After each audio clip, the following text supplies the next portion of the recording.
Más noticias en nuestra web crc891.com. Seguinos en Facebook y Twitter como CRC891 Radio y en Telegram como Noticias CRC. CRC 89.1 Radio y Cadena Radial Costarricense no se hacen responsables por las opiniones emitidas en este programa. Es claro que estás escuchando un anuncio publicitario. Sin embargo, aquí están los hechos. De cualquier forma que se mida la calidad, el porcelanato es 4 veces más resistente a la cerámica. Y si querés comprar porcelanato a precio de cerámica, solo hay una opción, y es Porcerámica, número 1 en porcelanatos. Tiendas en Lindora y Coyol, porcerámica.com. Transcomer, puesto de bolsa de comercio, presenta A las 5 con Alberto Padilla.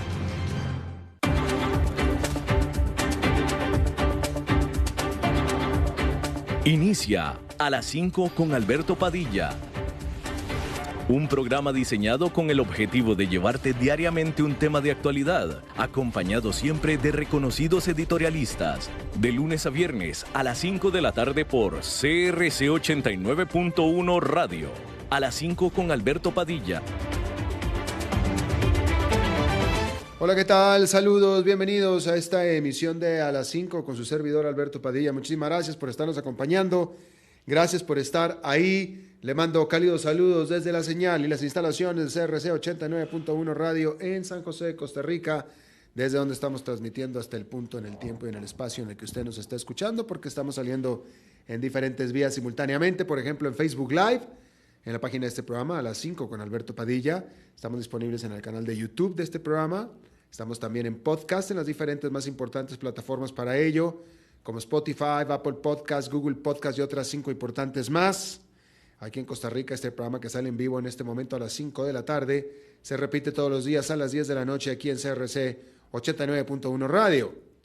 En esta ocasión me acompaña, al otro lado de los cristales, tratando de controlar los incontrolables, el señor David Guerrero y la producción general de este programa, siempre poderosa, desde Colombia, a cargo del señor Mauricio Sandoval.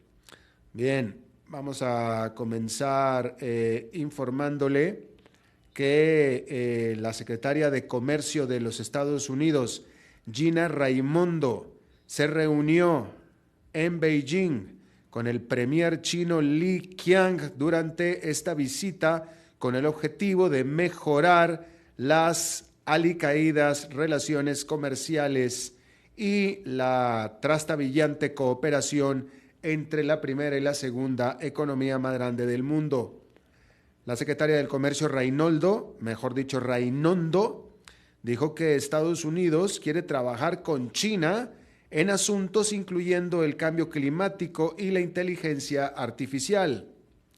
Este lunes, Raimondo insistió en que el comercio en industrias menos sensitivas pudiera impulsarse sin hacer y sin comprometer la seguridad nacional de ambos países, lo cual hasta ahora ha hecho que ambos países se hayan puesto mutuamente restricciones. Hay que destacar los esfuerzos. Las relaciones van mal y hay muchas fricciones entre ambos países, pero hay que destacar los esfuerzos que diríamos que están haciendo ambas partes, pero en este caso voy a mencionar los esfuerzos que está haciendo Estados Unidos, porque en 2 meses diferentes han ido 2 secretarios de alto nivel estadounidenses a China. El mes pasado, si no es que fue el antepasado probablemente, fue Janet Yellen, la secretaria del Tesoro, estuvo de gira por China, estuvo ahí varios días, y ahora le tocó a la secretaria del Comercio. Entonces, efectivamente, las relaciones están débiles, hay problemas, pero sin embargo, claramente existe la intención de mejorarlo. Y es intención de ambas partes. Yo creo que si China estuviera mostrando animadversión o algo, Estados Unidos nos estaría respondiendo enviando a secretarios de Estado, pero todo lo contrario. Así es que ahí están trabajando para hacerlo. Hay que decir que el presidente Joe Biden identificó las primeras 10 medicinas de receta que serán sujetas a las negociaciones entre el sistema de salud financiado por el gobierno para los americanos mayores de 65 años o de 65 años y mayores, que es conocido como el Medicare, y las compañías farmacéuticas. Entre estas 10 medicinas o 10 drogas se incluyen ablandadores de sangre y también drogas contra la diabetes. Bajo o dentro del paquete que se le conoce como de reducción de inflación, estos precios negociados, que en la práctica, en realidad, son precios que establecieron los oficiales del gobierno, comenzarán a surtir efecto en el 2026. El presidente Biden dijo que hasta 9 millones de personas se beneficiarán de esta caída de precios. Yevgeny Prigozhin, quien fuera el jefe del grupo mercenario Wagner y quien murió la semana pasada en un accidente aéreo bastante sospechoso, fue enterrado este martes en una ceremonia privada en San Petersburgo, de acuerdo con el equipo de prensa de Wagner. Antes, el Kremlin había dicho que el presidente Vladimir Putin no atendería a este funeral. Hay que recordar que en junio, Prigozhin encabezó un motín en contra del ejército ruso. Valery Chekalov, quien fuera el jefe de logística del grupo Wagner, también fue sepultado este martes. El canciller de Algeria, Ahmed Attaf, propuso un plan de 6 meses para que Nigeria transite de nuevo hacia la democracia. Quise decir Níger, para que Níger transite de nuevo a la democracia. La junta militar que en este momento está dirigiendo Níger, la cual tomó el poder por la fuerza el 26 de junio pasado, fue el 26 de julio pasado, lo que quiere en realidad es un calendario de 3 años para pasar de nuevo a la democracia o para entregar el poder. 3 años. Algeria está proponiendo 6 meses. La Junta Militar, 3 años. El canciller de Algeria, Ahmed Attaf, se reunió la semana pasada con algunos miembros del grupo regional conocido como ECOWAS, y que este grupo que amenazó con usar la fuerza para reinstalar al presidente que fue sacado por la fuerza, Mohamed Bazoum. Algeria se opone a una intervención militar. El gigante industrial estadounidense 3M acordó el pagar $5,000 millones en efectivo y $1,000 millones en acciones como arreglo a 260,000 demandas por parte de tropas estadounidenses quienes perdieron o tuvieron daños en sus oídos por tapones de oídos que fueron defectuosos. Estos tapones de oídos para combate fueron hechos por la empresa Aero Technologies, que es una subsidiaria de 3M, y fueron usados en el conflicto en Afganistán y en Irak. Se trata de uno de los más grandes arreglos corporativos en la historia de los Estados Unidos. En Alemania se informó que los salarios subieron a una tasa anual de 6,6% durante el segundo trimestre del año, que es el más rápido aumento desde el 2008, cuando se comenzaron a recopilar estos datos. Por primera vez desde el 2021, los salarios están aumentando más rápido que la inflación, la cual está en 6,5% para el mismo periodo. Y esto, por supuesto, que podría ayudar al consumo, es decir, ayuda al consumidor, por tanto ayuda al consumo, Sin embargo, esto significa que pudiera presionar al alza, más aún a la inflación. Y bueno, para los que siguen estos temas, se está informando que las estrellas del ajedrez, Hans Niemann y Magnus Carlsen, anunciaron que pondrán fin a su disputa litigosa. Niemann había demandado a Carlsen y a su chess.com por $100 millones. Carlsen tiene chess.com y también a Hikaru Nakamura, mejor dicho.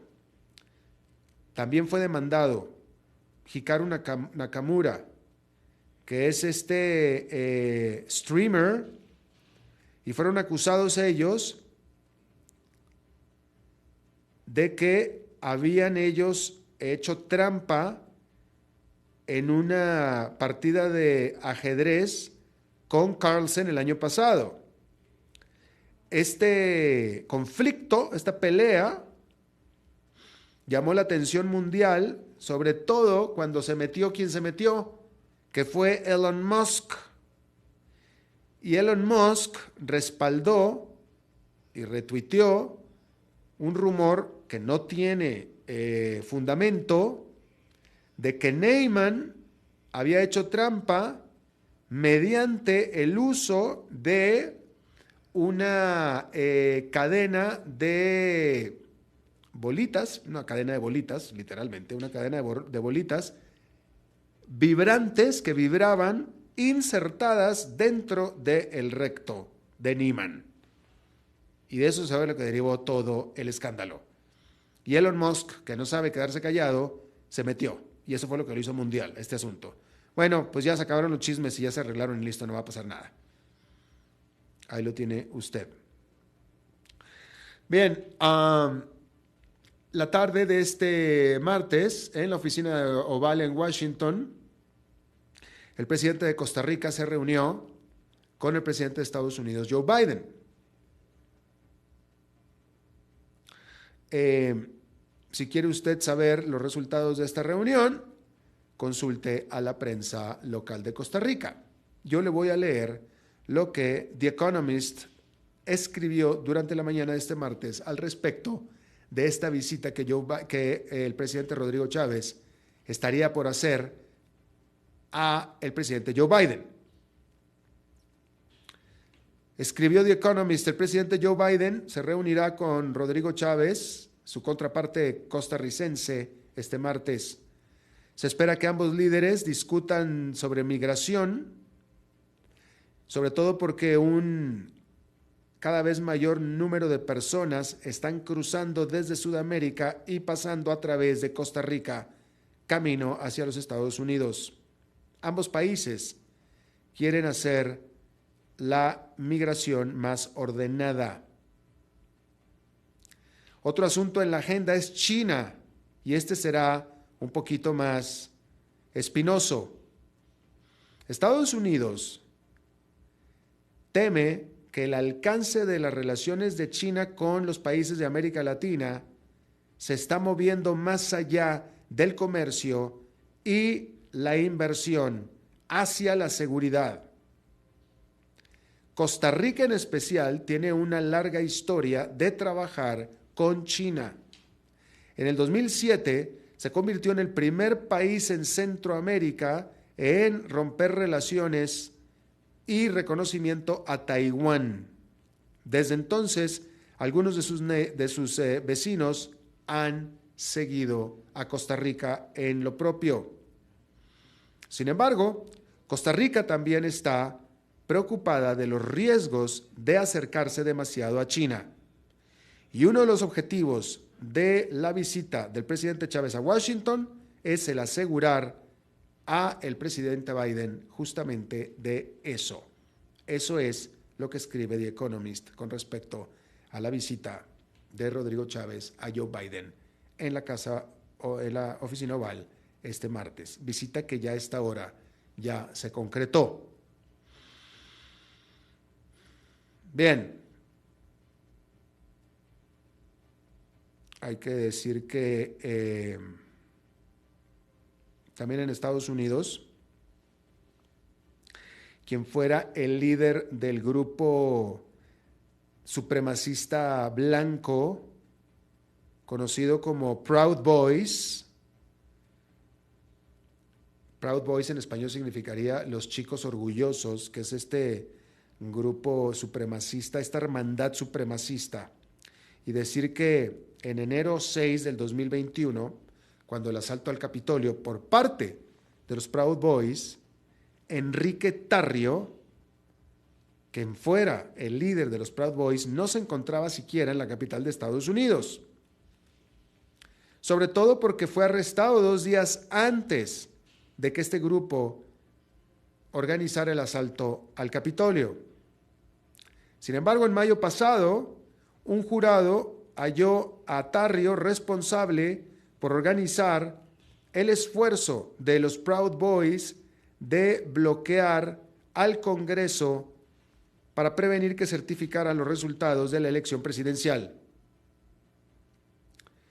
Tarrio y otros miembros del grupo fueron convictos de conspiración sediciosa, es decir, conspirar para tirar o traer abajo al gobierno. Bueno, pues este martes, fiscales federales le pedirán a un juez que sentencia a Tarrio a 33 años de prisión. Y por supuesto que eso es mucho más de lo ya de por sí larguísimos 18 años que Stuart Rhodes, quien fuera el líder de los Oath Keepers, que es otro grupo de superderecha, de ultraderecha, se le acusó a él y fue condenado a 18 años por la insurrección, bajo los mismos cargos, pero él recibió solamente 18 años. A Tarrio le están dando 33. Y la severidad de esta petición por parte de los fiscales federales muy probablemente sean reflejo del hecho de que los Proud Boys permanecen todavía activos desde el 6 de enero del 2021. Con todo y que otros grupos de ultraderecha han estado calmándose, han estado disminuyendo sus actividades. Y por supuesto que si se le otorga esta sentencia al que fuera el líder de los Proud Boys, eso probaría y tendría que servir, que esa es la intención, como pues para que se lo piensen 2 veces los miembros que permanecen todavía activos de los Proud Boys y cualquier otro que exista y que esté pensando hacer cualquier cosa en los Estados Unidos. Es increíble, realmente es increíble cómo, cualquiera que vea las noticias en Estados Unidos lo sabe, pero yo que tengo tantos amigos en Estados Unidos, la cantidad de gente educada,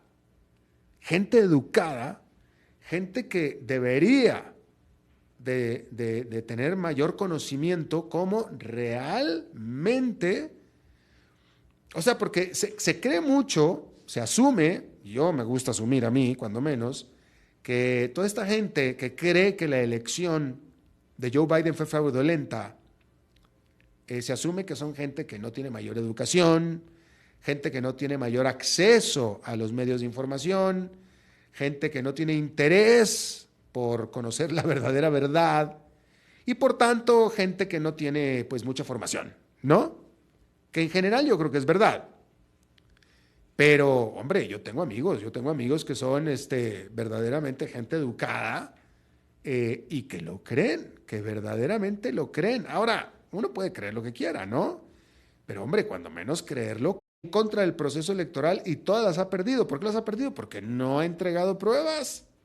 Pues si no ha entregado pruebas, entonces, pero el punto es cómo, o sea, es impresionante. Este es un fenómeno de esta generación que va a ser caso de estudio sociológico para el futuro.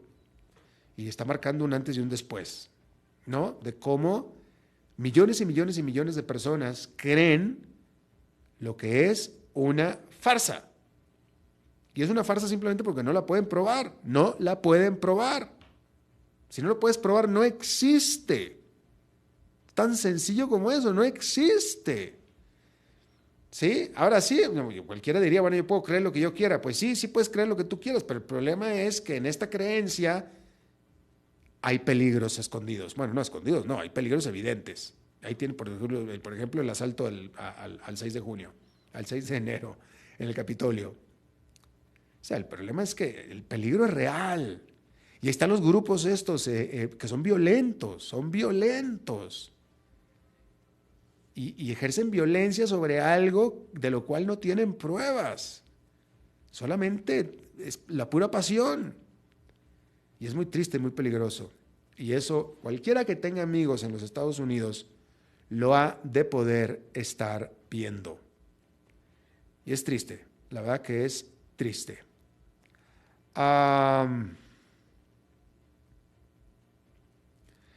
Bueno, pues ahí está. Hay que decir que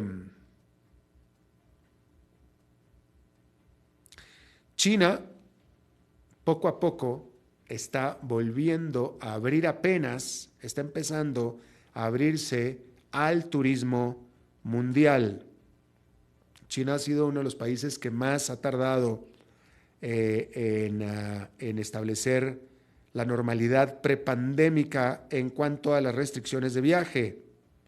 Y empezó a hacerlo solo a finales del 2022. Y todo esto ha afectado no nada más al turismo internacional, sino también a la economía doméstica de China, la cual este año está creciendo a un ritmo muy, muy bajo, ¿sí? Pero decir que el viaje o los viajes están retomándose muy lentamente, el turismo en China, lentamente. El número de pasajeros que están volando a nivel doméstico apenas están en 88% de los niveles prepandémicos durante la primera mitad de este 2023, de acuerdo con la Administración de Aviación Civil de China.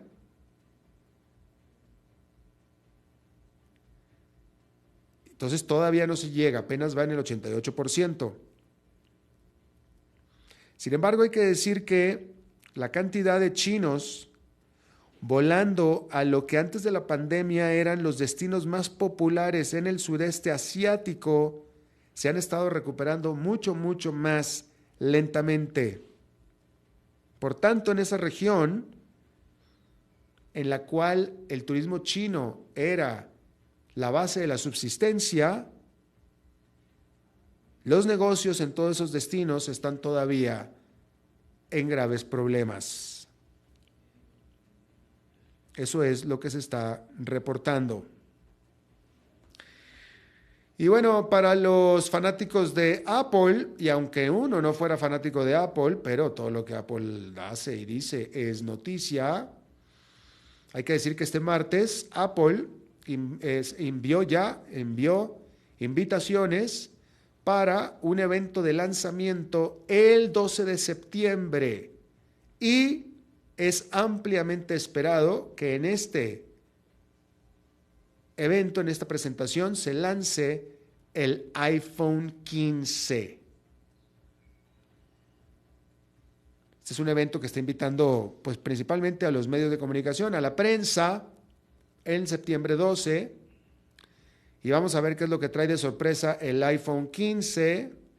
Hombre, yo tengo, el iPhone 15, este iPhone que yo tengo aquí, pues yo creo que es un iPhone, vamos a ver, déjame ver si puedo ver, es un iPhone 9, creo que es un iPhone 9, a mí me funciona de maravilla, pero resulta que ya es todo un vetusto, ¿verdad?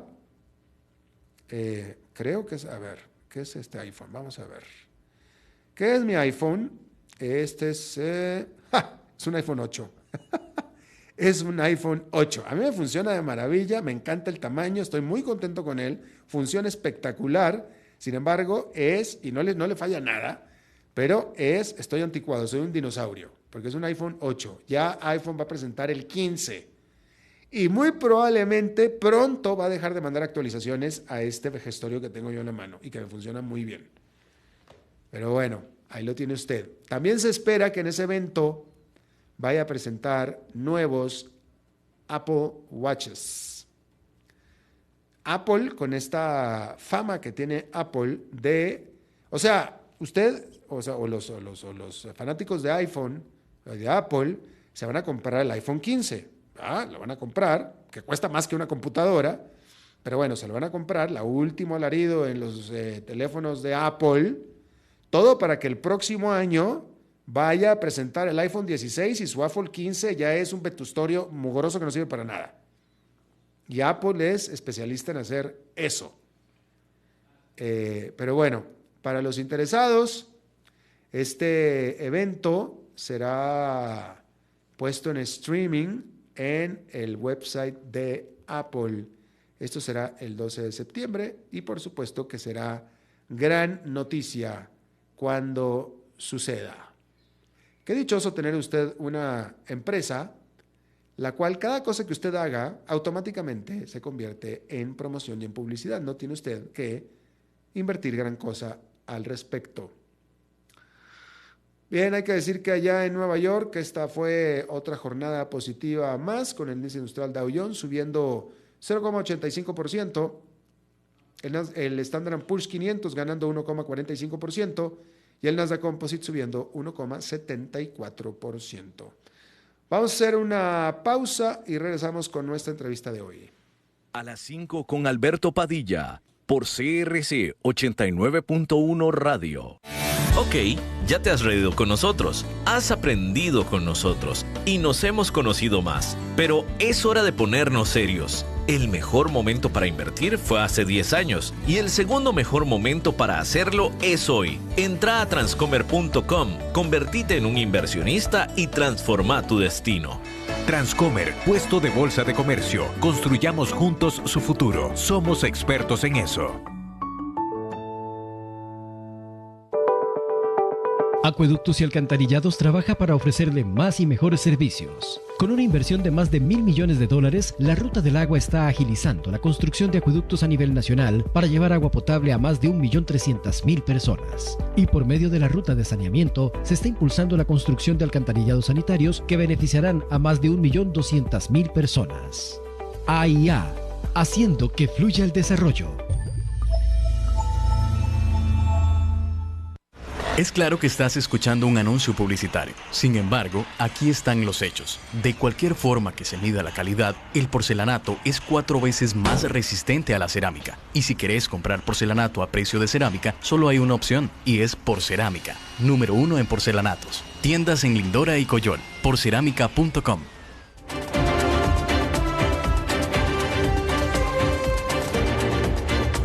Seguimos escuchando a las 5 con Alberto Padilla. Muchas gracias por continuar con nosotros. Google anunció que General Motors, la automotriz General Motors, la farmacéutica Bayer, la empresa de medios de comunicación Fox News están entre la larga lista de empresas de todo tipo que usan a la inteligencia artificial generativa de Google Cloud. Se trata de diversos los sectores que emplean esta tecnología y van desde parques de entretenimiento, como son Six Flags, y los restaurantes, como son la cadena de IHOP, a la salud, como Hospital Corporation of America, y la inversión, como Morgan Stanley Capital International. Por otro lado, hay que decir que OpenAI va a presentar una versión de su famosísimo y popular ChatGPT, específicamente hecha para empresas, según anunció OpenAI este lunes. Esta empresa reveló este nuevo servicio que se va a llamar ChatGPT Enterprise o ChatGPT Empresario. Lo presentó en un blog de la compañía y dijo que será y estará disponible para los clientes empresariales para que lo compren ya de manera inmediata. Dice la compañía que nosotros creemos que la inteligencia artificial puede asistir o ayudar en elevar cada aspecto de nuestro trabajo y de nuestra vida y hacer de los equipos que sean más creativos y productivos, lo dijo en el blog. Vamos a que nos explique de qué se trata todo esto a nuestro analista preferido de estos temas digitales y tecnológicos, Daniel Hernández. Mi querido Daniel, ¿cómo estás? Te saludo con mucho gusto.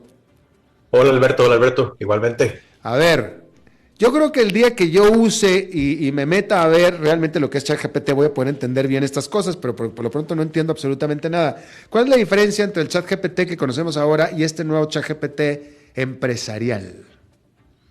Ok, yo creo que en el core no debería de tener ninguna diferencia fundamental. Lo que pasa es que al final del día hay dos preocupaciones que tienen las empresas. La primera preocupación es temas de confidencialidad y para qué se le está dando uso al ChatGPT. Porque resulta muy conveniente. Te voy a contar, por ejemplo, algo que me pasó a mí. A mí me toca trabajar con países y con idiomas que no necesariamente son los más ortodoxos. Entonces, para darte un ejemplo, en Filipinas hablan un idioma que se llama Tagalog.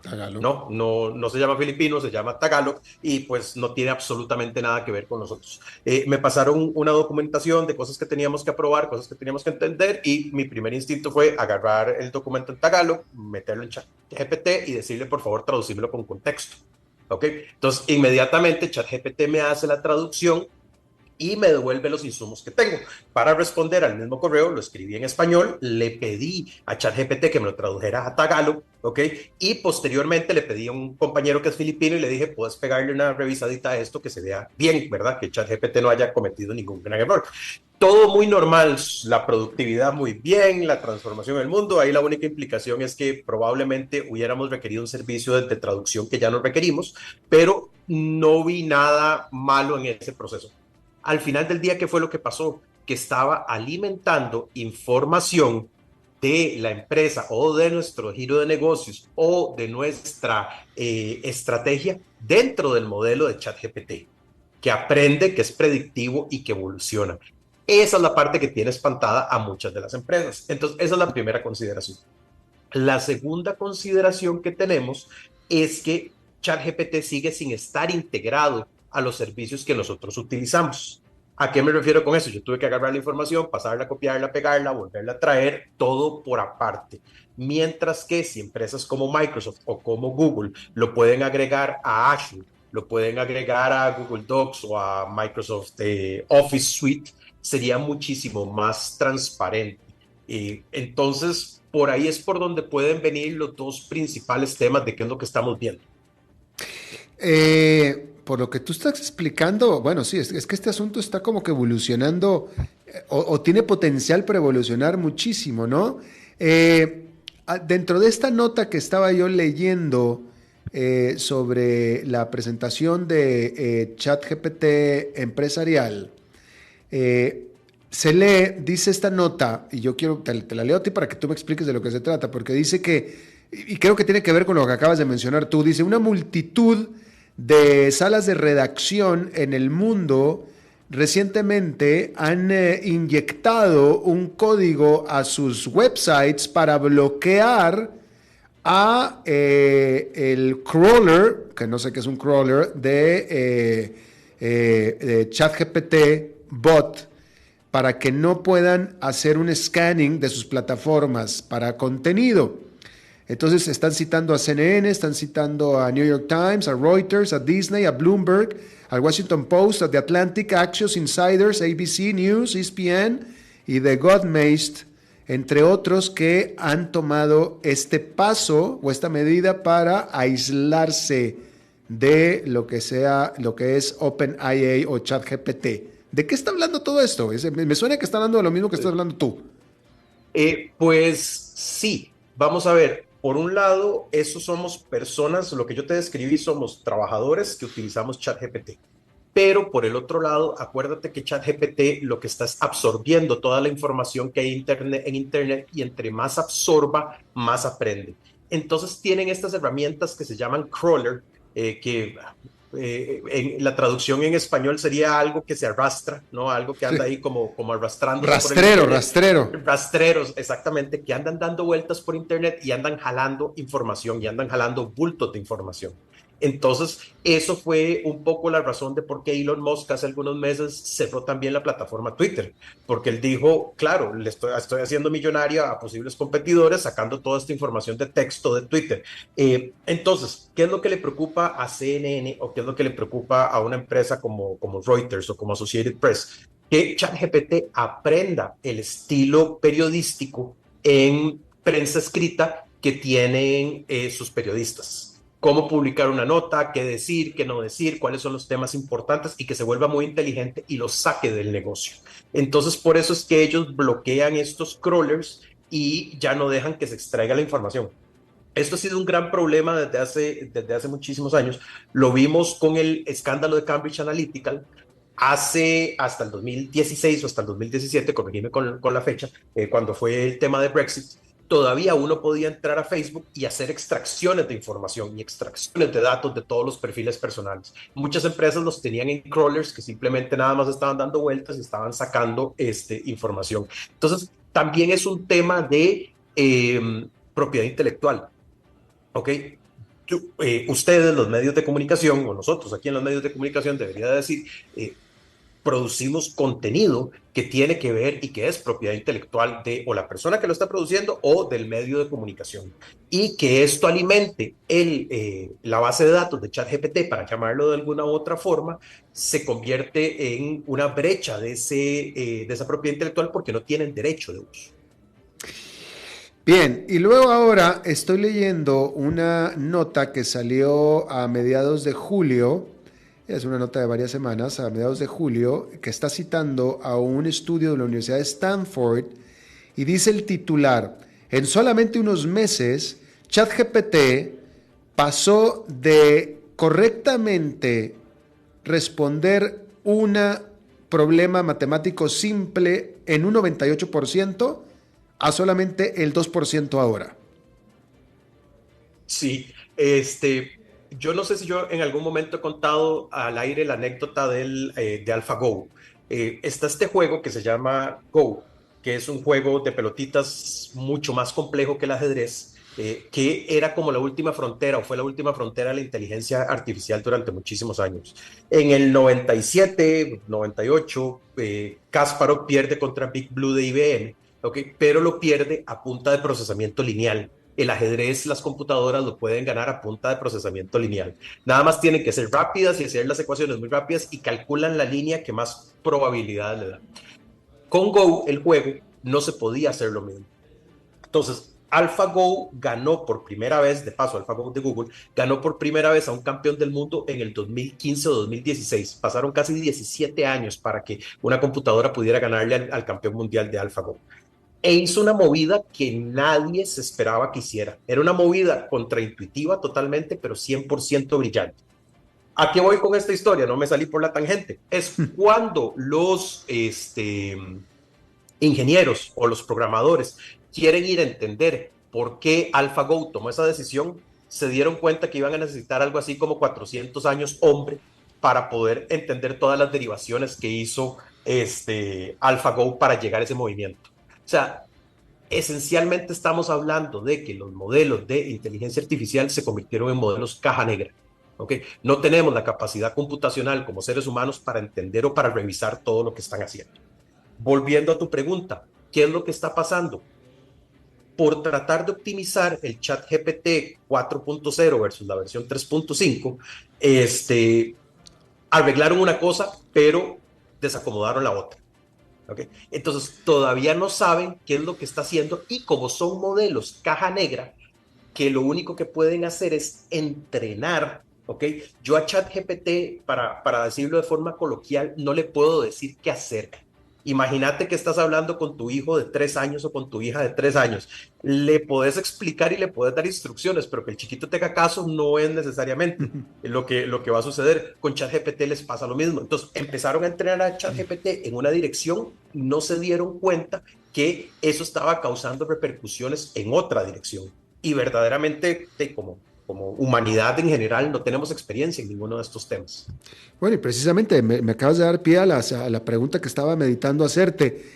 Tú, con todo esto que estás conociendo, o sea, yo medianamente alcanzo a entenderte, y no porque tú seas que me lo estés explicando mal, sino que yo soy medio tecnobruto para estas cosas, pero con todo esto que tú conoces, este ChatGPT, inteligencia artificial, etcétera, ¿te da más miedo o más esperanza? Eso es una pregunta filosófica compleja. Yo creo que al final del día siempre hemos sido demasiado aversos al cambio. Celebrando hace poco que salió la película de Oppenheimer, la humanidad ha logrado saber resolver a duras penas, pero hemos logrado saber resolver las crisis existenciales que se nos han propuesto a través de la tecnología, ¿no? Yo creo que eventualmente a la larga esto va a tener el mismo resultado. Creo que es un tema de hasta dónde queremos llevar el uso de ChatGPT, tanto como individuo como empresas. Y eso es súper importante, entender que no es una herramienta autónoma, entender que no es una herramienta perfecta. Probablemente vaya en algún momento a ser el 98% de algunas funciones, pero ese 2% siempre lo vamos a tener siempre va a tener que tener una intervención humana, o se van a convertir en asistentes de lujo para nosotros los seres humanos comunes y corrientes a los que no teníamos acceso, y que por ende lo veo de forma positiva todavía. Lo único que me preocupa verdaderamente es el tema de los fake news. Ahorita eso es lo que más me preocupa, la capacidad de hacer fake news. Y por el otro lado, como todo cambio de era, que yo creo que estamos viviendo un cambio de era, como todo cambio de era, puede ser que haya una generación perdida. ¿A qué me refiero? Y aquí me voy a poner nerd de histórico y me disculpas, pero cuando sucedió la revolución industrial y el trabajo se convirtió a las ciudades, las personas que no tenían los skills o las habilidades para ir a trabajar a las ciudades, hasta cierto punto se quedaron atrás, ¿no? Imagínate como si fueras un trabajador de fábrica de carros en Flint, Michigan, en 1980, versus que y 20 años después te quedas sin trabajo. Ese trabajo ya no va a volver y ya no tienes tus habilidades. ¿Qué es lo que pasa? Se pierde una generación y hay gente que se queda atrás. Esa sería mi segunda como miedo al respecto. No estoy diciendo que vaya a suceder, pero lo que te mencionaba ahora, yo hace poco tuve que haber contratado un traductor para que me ayudara a hacer algo, y ese traductor ya no necesariamente lo necesito. Entonces, mentira que van a desaparecer los traductores, pero puede ser que su carga de trabajo se reduzca 75%. Te había hablado de los pilotos de helicóptero. Hace 20 años necesitabas pilotos de helicóptero y tenías un montón de aviación comercial para industrias de producción audiovisual, para otro montón de cosas. Con la venida del dron, esos trabajos desaparecieron. Entonces, yo todavía lo sigo viendo positivo. Ya, de manera rápida, para que nos pongas en contexto, ¿cuál es la relación y cuál es el problema que surge de esta paro que hay en Hollywood, sobre todo por los escritores, por los writers, con respecto a la inteligencia artificial? Sí, y yo creo que eso es un tema que las personas no le están poniendo mucha atención, y gracias por preguntar, pero a mí se me hace súper interesante, y es que los escritores de Hollywood en este momento son el canario en la mina. ¿Ok? La alegoría, o sea, todos sabemos que los mineros llevaban su canario y el canario era el primero que se envenenaba y ellos tenían que salir corriendo, ¿no? Eso es lo que está pasando con los escritores de Hollywood. ¿Por qué? Porque los estudios les pusieron cláusulas de uso de inteligencia artificial súper agresivas ahora que estaban renegociando su acuerdo colectivo. ¿Okay? Diciendo que ellos podían utilizar su trabajo para alimentar servicios de inteligencia artificial, y que podían modificar a través de inteligencia artificial lo que los escritores habían hecho, su trabajo. Y también solicitaban una disminución fuerte del staff de escritores que se ocupan, pasando de 8, 9 a 3 para los proyectos. Entonces, ¿qué es lo que pasa? Esta es la primera lucha o el primer precedente que se da entre las nuevas alternativas que nos da la inteligencia artificial y las personas y los seres humanos que estamos detrás con trabajos que se pueden ver afectados por la inteligencia artificial. Entonces, se han logrado poner de acuerdo en otro montón de temas como royalties por streaming, o sea, por dádivas por streaming como Netflix, otras cosas, pero el punto en el que todavía están súper pegados es con este de la inteligencia artificial y todo lo deberíamos de estar siguiendo. ¿Por qué? Porque hasta cierto punto va a poner precedente en Estados Unidos y ya sabemos que cuando hay un precedente en Estados Unidos, el resto del país o el resto de las negociaciones colectivas de otro montón de áreas pueden seguir este mismo tinte y que eventualmente el resto del mundo lo va a aceptar como como el nuevo normal. Entonces es importantísimo ver qué sucede con la huelga de escritores porque nos va a dar mucha luz de cómo podrían evolucionar estos temas. Y volvemos a lo mismo, el uso de las empresas de inteligencia artificial y cómo se quiere tomar ventaja de estas. Bueno, pues ahí está. Mi querido Daniel Hernández, te agradezco muchísimo que hayas venido de nuevo a explicarnos estos asuntos. Un abrazo y saludos a la audiencia. Gracias, igualmente para ti también. Vamos a hacer una pausa rápido y regresamos con Fernando Francia. A las 5 con Alberto Padilla, por CRC 89.1 Radio. Ok, ya te has reído con nosotros, has aprendido con nosotros y nos hemos conocido más. Pero es hora de ponernos serios. El mejor momento para invertir fue hace 10 años y el segundo mejor momento para hacerlo es hoy. Entra a transcomer.com, convertite en un inversionista y transforma tu destino. Transcomer, puesto de bolsa de comercio. Construyamos juntos su futuro. Somos expertos en eso. Acueductos y Alcantarillados trabaja para ofrecerle más y mejores servicios. Con una inversión de más de $1.000 millones, la Ruta del Agua está agilizando la construcción de acueductos a nivel nacional para llevar agua potable a más de 1.300.000 personas. Y por medio de la ruta de saneamiento, se está impulsando la construcción de alcantarillados sanitarios que beneficiarán a más de 1.200.000 personas. AIA, haciendo que fluya el desarrollo. Es claro que estás escuchando un anuncio publicitario. Sin embargo, aquí están los hechos. De cualquier forma que se mida la calidad, el porcelanato es 4 veces más resistente a la cerámica. Y si querés comprar porcelanato a precio de cerámica, solo hay una opción, y es Porcerámica. Número 1 en porcelanatos. Tiendas en Lindora y Coyol. Porcerámica.com.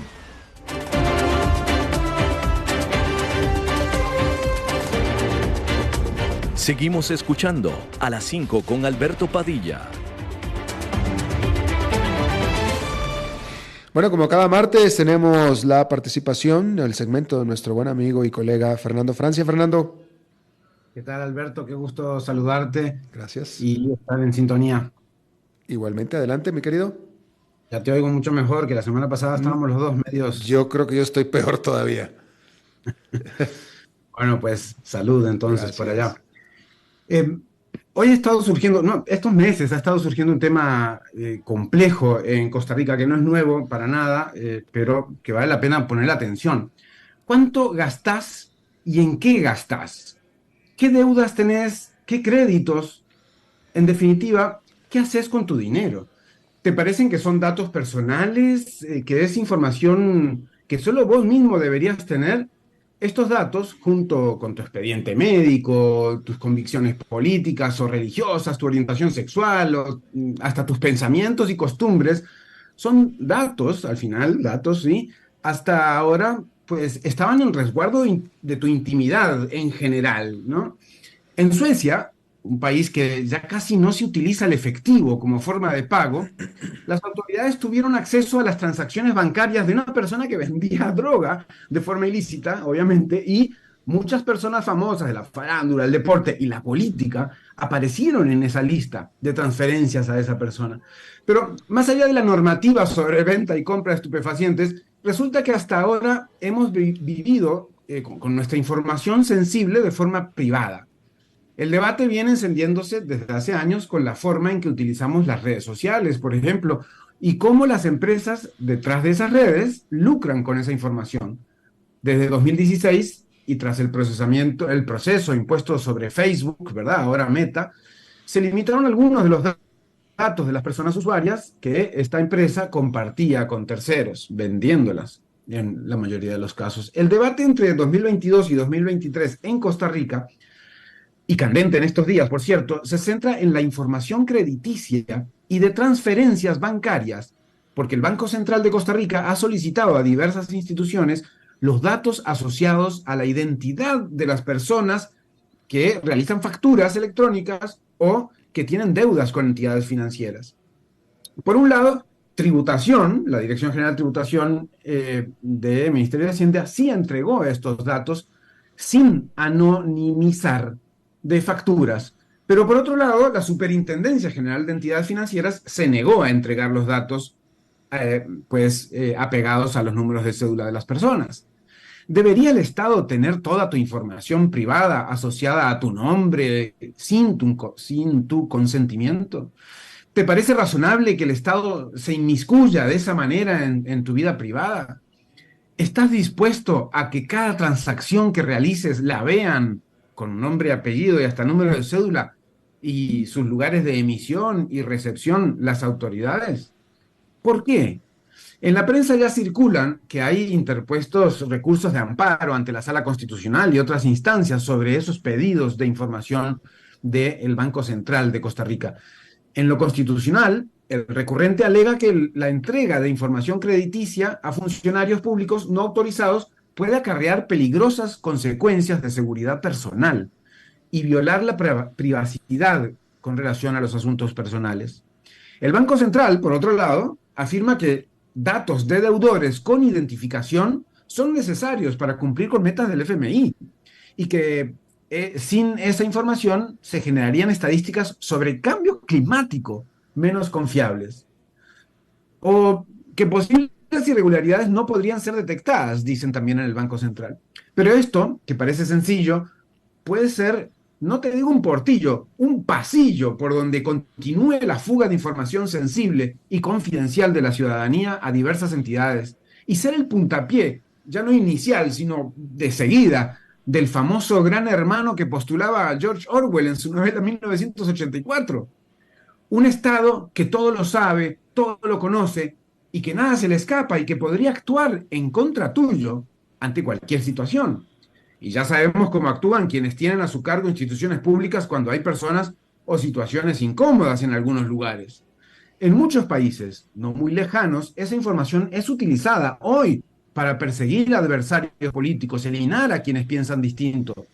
Y eso también, Alberto, sucede en países democráticos. Pero ¿cuál es todo esto se reveló por la petición del Banco Central? El Banco Central era el que quería la información. ¿El problema es que el Banco Central la quería o es que tributación ya la tenía? No, tributación la tiene. Digo, el Ministerio de Hacienda la tiene, pero supuestamente está obligada o puede dar información, pero anonimizada, es decir, le quitan las referencias a Alberto y a Fernando y dicen, hubo 2 transacciones a fulano, ¿no?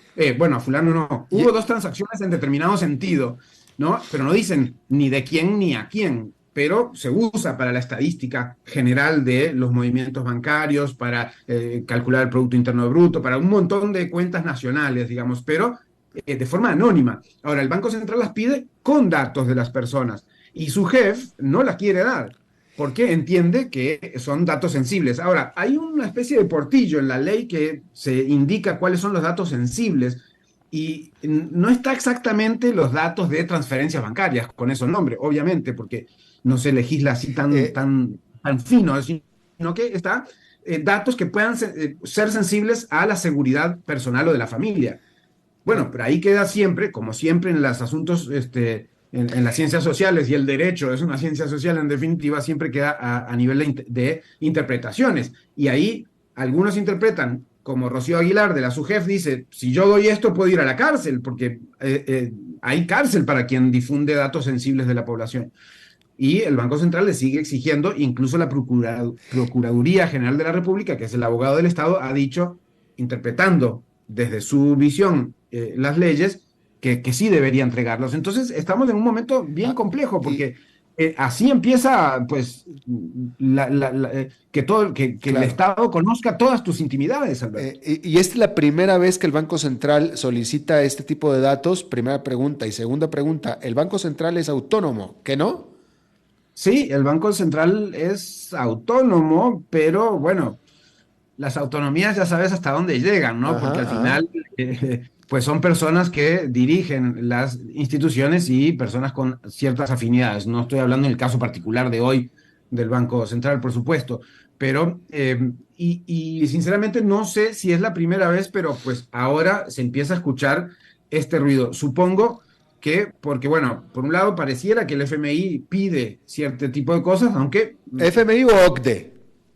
En realidad el Banco Central ha dicho que el FMI. El FMI. OCDE, pero no necesariamente OCDE las pide con los datos de las personas. Se habla de un proyecto sobre cambio climático que para saber si hay diferentes afectaciones de diversos asuntos del cambio climático, yo no le veo, no soy ningún especialista, Alberto, lo sabes en este tema, pero lo que más me preocupa es esta situación de que ante temas de inseguridad ciudadana, es decir, gente, Claro. Policías que en la calle te paran y te dicen quiero revisarte tu carro, que es realmente ilegal, con un portillo, que haya lo que llaman noticiam criminis, es decir, que algo haya pasado en los alrededores y que entonces vos vas en un carro blanco y fue justamente un carro blanco donde se subieron los criminales y entonces, pues ahí hay una situación. Pero realmente es ilegal que te paren de buenas a primeras y que te pidan registrar el vehículo. Ahora, la gente dice, el que nada debe, nada teme. Eso es un muy buen dicho, salvo para cuando muchas veces nada debes y aún así terminas en procesos muy complicados, procesos legales complicados, y además que pues nadie tiene por qué saber a quién vos le haces una transferencia o no. Así como nadie debería saber un montón de cosas que ya sabe porque nosotros mismos les damos la información a Facebook. Pero eso no quita que además el Estado esté pues metiéndose en informaciones tan sensibles. Claro. Fernando Francia, muchísimas gracias como cada martes. Bueno, un abrazo grande y nos vemos. Hasta el próximo martes. Bien, eso es todo lo que tenemos por esta emisión de A las 5 con su servidor Alberto Padilla. Muchísimas gracias por habernos acompañado. Espero que termine su día en buena nota, en buen tono, y nosotros nos reencontramos en 23 horas. Que la pase muy bien.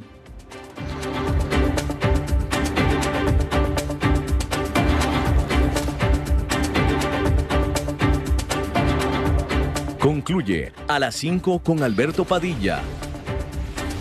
Un programa diseñado con el objetivo de llevarte diariamente un tema de actualidad, acompañado siempre de reconocidos editorialistas, de lunes a viernes a las 5 de la tarde por CRC 89.1 Radio. A las 5 con Alberto Padilla.